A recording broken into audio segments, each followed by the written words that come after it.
नमस्कार दोस्तों, मैं हूं विपिन चौहान और आज फिर हाजिर हूं आप लोगों के सामने एक नई वीडियो के साथ। दोस्तों, आज मैं अपनी इस छोटी सी बगिया में निराई गुड़ाई कर रहा था, तो सोचा क्यों ना एक छोटी सी वीडियो इसी पर बनाई जाए। और इसमें आप देख रहे हैं तमाम तरह के ये फूल खिले हैं और फूलों के अलावा इसमें कुछ मेडिसिनल प्लांट भी है, उसके बारे में भी हम ज़रूर बात करेंगे। तो दोस्तों, ये काम जो है बचपन में और स्कूल टाइम पे हम बहुत किया करते थे। आज आदत टूट गई है और इतनी सी निराई गुड़ाई करने में ही मेरे जो है सांसें फूलने लगी है। आप ये देख रहे हैं बगिया छोटी सी है, इसकी निराई गुड़ाई करने में मुझे लगता है 1 घंटा तो लगेगा। एक समय था जब बड़े बड़े खेत जो है कुछ ही समय में उसकी निराई गुड़ाई कर दिया करते थे, मगर समय बदल चुका है और इतने से काम करने में भी जो है सांसें फूल रही है। आप ये जो प्लांट देख रहे हैं इसको आई थिंक पॉपी फ्लावर कहा जाता है और देखने में बेहद खूबसूरत। और यहीं पर दूसरी तरफ मैं आपको दिखाता हूँ, ये आपके पुदीना। और पुदीना जो है औषधि गुणों से भरपूर होता है, इसका महत्व जग जाहिर है। तो दोस्तों, ये है हमारे पापा जो घास हटा रहे हैं, क्योंकि जो फूल होते हैं जब उनको खाना पानी देते हैं तो ये जो घास होती है तो वो इनका जो पूरा खाना होता है वो ले लेती है, इसलिए पापा घास हटा रहे हैं और पापा फूलों को बढ़ाने के लिए और भी अच्छा कर रहे हैं ताकि थोड़ा सा नेचर में थोड़े प्यारे प्यारे फूल दिखें। और दोस्तों, ये जो आप प्लांट देख रहे हैं ये डहेलिया का है। इस पर लाल रंग के लगभग इतने बड़े गुच्छे में ये फूल खिलता है।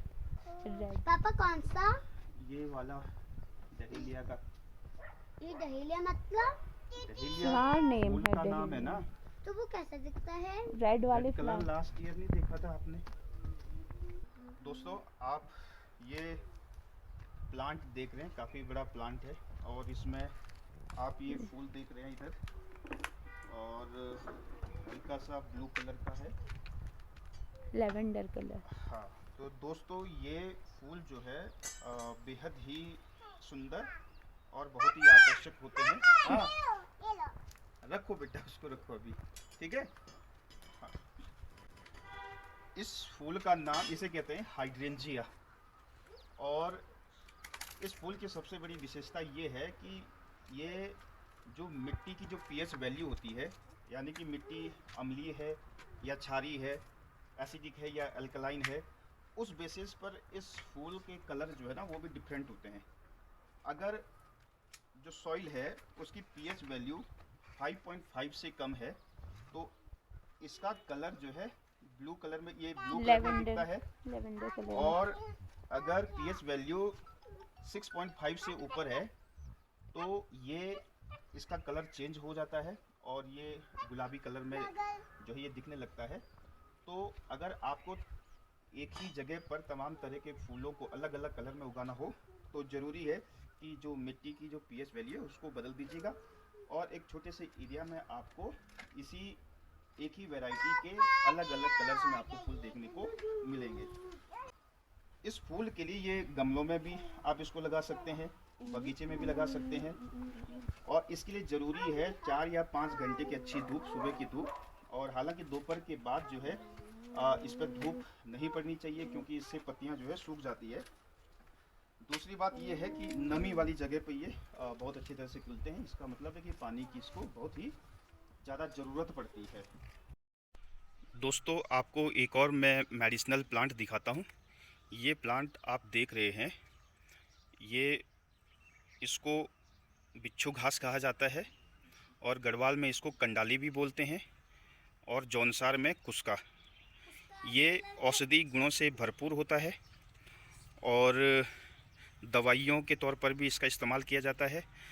भोजन के रूप में भी इसका इस्तेमाल होता है। इसमें विटामिन ए, विटामिन सी और विटामिन के ये भरपूर मात्रा में पाया जाता है। हालांकि इसकी तासीर गर्म होती है और ठंडियों में इसको जो है सब्ज़ी बना के, जैसे पालक बनता है वैसे इस तरह से इसको बनाया जाता है। बहुत ही स्वादिष्ट भोजन होता है। और मगर बनाने से पहले इसकी पत्तियों को ऊपर से तोड़ा जाता है और ये जो कांटे होते हैं इसका जो प्रभाव है इसको समाप्त किया जाता है। और इसको समाप्त करने के लिए इसको पहले उबाला जाता है या सुखा दिया जाता है और उसके बाद इसकी सब्ज़ी बनाई जाती है। डायबिटीज़ का जो पेशेंट होता है उसके लिए इसकी सब्ज़ी बेहद ही लाभकारी होती है। कुमाऊं के जो मेरे दोस्त हैं, आप कमेंट करके ज़रूर बताइएगा इसको कुमाऊनी भाषा में क्या बोला जाता है। दोस्तों, ये जो बिच्छू घास है, आप इसमें बारीक ये रोएं निकले हुए देख रहे हैं कांटों की तरह। ये बहुत ही जहरीले होते हैं। इसमें फार्मिक एसिड होता है और अगर आपकी बॉडी में ये टच कर जाता है तो बहुत ही जलन होती है।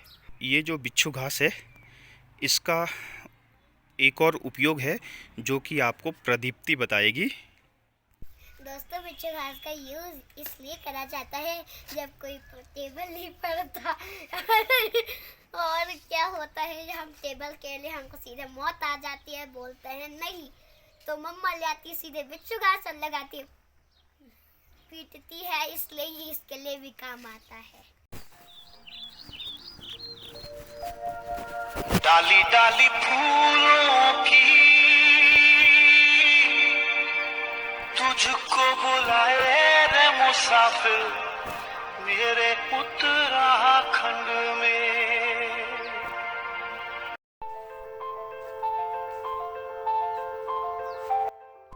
दोस्तों, एक और प्लांट आपको मैं दिखाने जा रहा हूँ। ये जो प्लांट आप देख रहे हैं इसकी पत्तियाँ, और कुछ दोस्त शायद इसको पहचान गए होंगे, इसको तिमुर कहा जाता है। ये हिमालयी क्षेत्रों में और नेपाल में पाया जाता है और ये औषधि गुणों से भरपूर होता है। दवाइयों के रूप में इसका इस्तेमाल किया जाता है, विशेष तौर पर दांत साफ करने में दातुन के रूप में। जैसे कुछ लोग नीम का यूज दातुन के रूप में करते हैं, वैसे ही हिमालयी क्षेत्रों में इसका यूज दांतों को साफ करने के लिए किया जाता है। और मसालों के तौर पर भी इसका इस्तेमाल किया जाता है।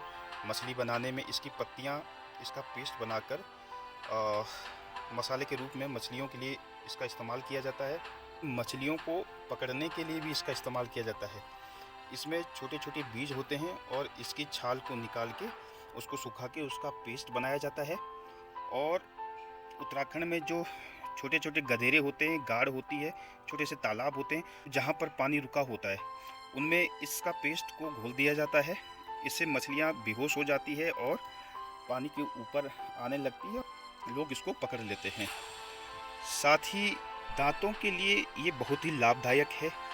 जिसको पायरिया होता है या दांतों में बदबू आती है, वो इसका इस्तेमाल करके पायरिया की रोकथाम कर सकते हैं और मुंह में आने वाली बदबू को भी समाप्त कर सकते हैं।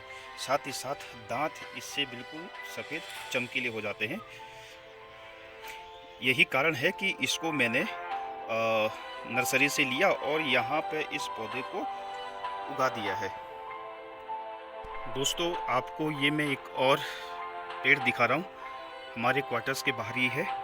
ये सेब का पेड़ है, मगर इसके साथ समस्या ये है कि इसमें सेब लगते नहीं हैं, क्योंकि यहाँ पर लंगूर बंदर बहुत पाए जाते हैं और रोज़ लंगूर बंदर आते हैं और इसकी पत्तियाँ, इसकी छाल को, इसकी टहनियों को खा जाते हैं, जिस कारण इसमें सेब नहीं लग पाते। ये छोटी सी क्यारी है, इसमें मैं सब्जी भी बो सकता था, मगर सब्जियां यहाँ जो है बंदर रहने नहीं देते और समय समय पर गायें भी आ जाती है।